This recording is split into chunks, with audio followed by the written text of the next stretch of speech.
Somalis are being attacked in the townships of Cape Town and Port Elizabeth. People have turned on these refugees, burning them alive.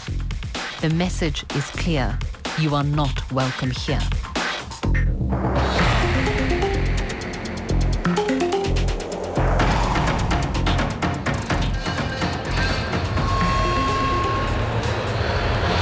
It is early morning on Eid, the end of the holy month of Ramadan. In Belleville, Cape Town, Somalis are on their way to prayers. This is a community of refugees. They fled war-torn Somalia to seek asylum in South Africa. But this Eid is not a happy occasion. Recently, several Somalis have been brutally attacked in the Western and Eastern Cape. They had hoped to be living here in safety. Instead, they fear for their lives.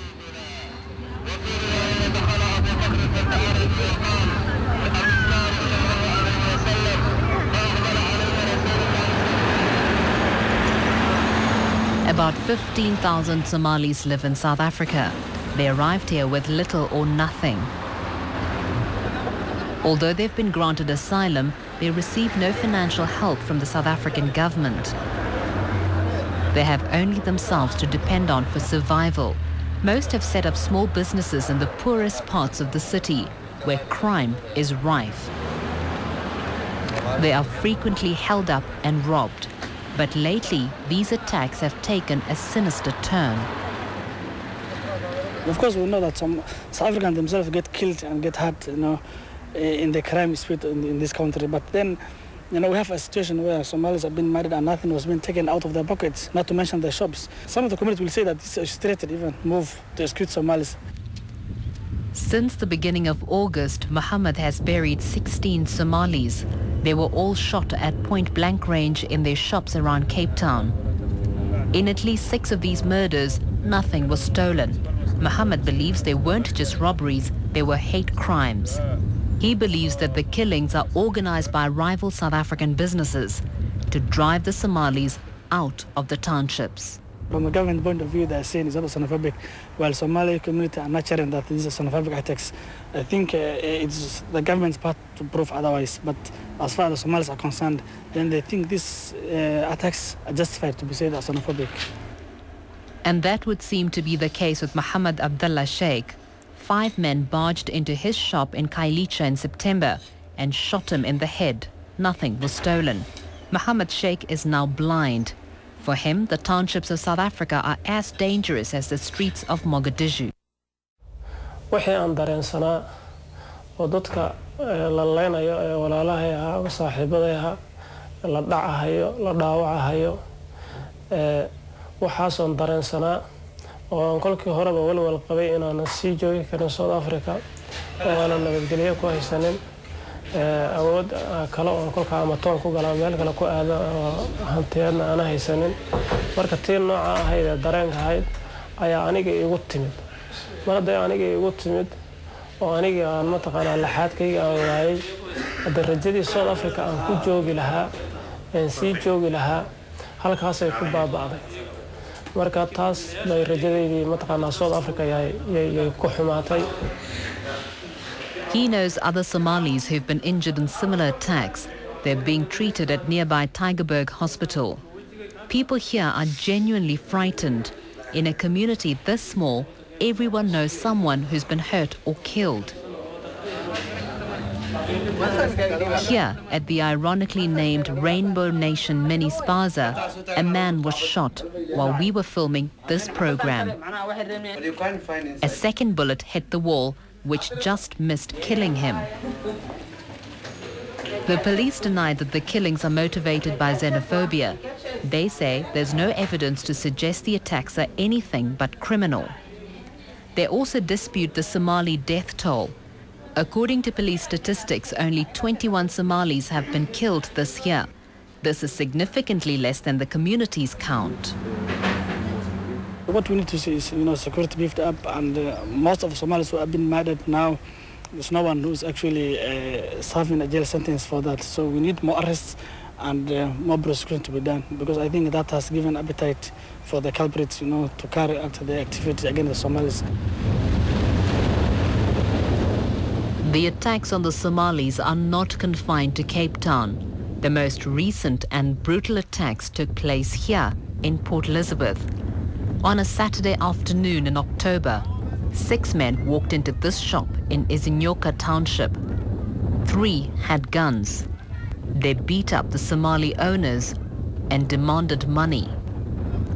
Then they took a bottle of meth from a shelf, poured it over them and set them alight.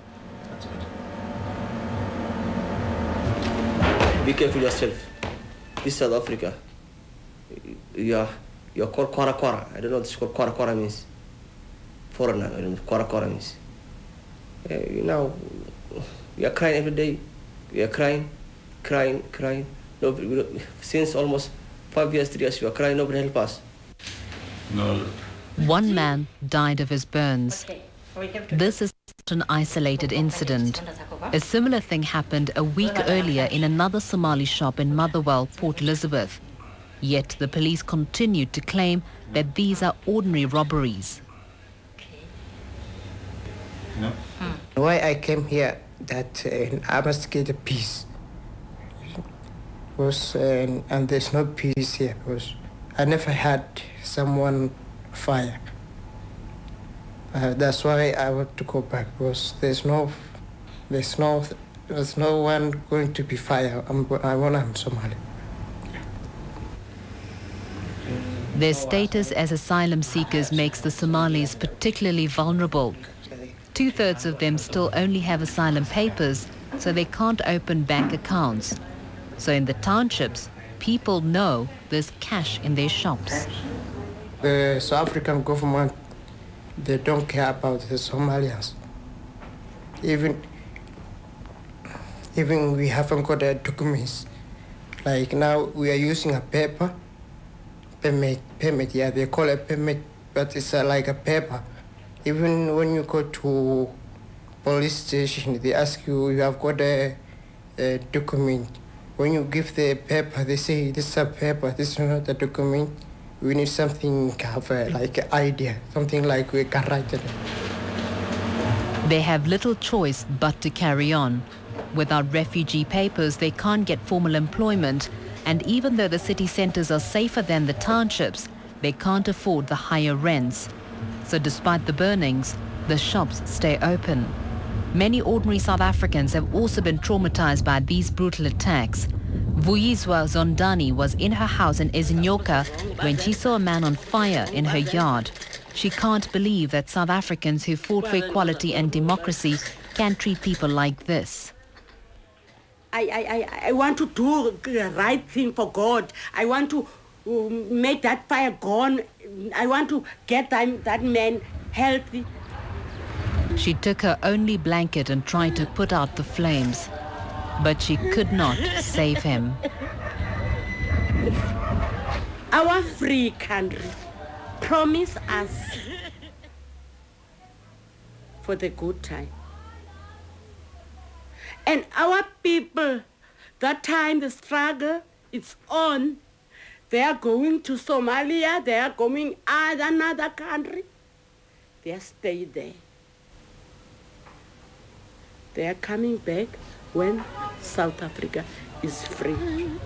Now I can't say nothing, just because I saw my own blood, my own flesh, my own black people dying in front of my eyes. With what? With nothing, I don't know.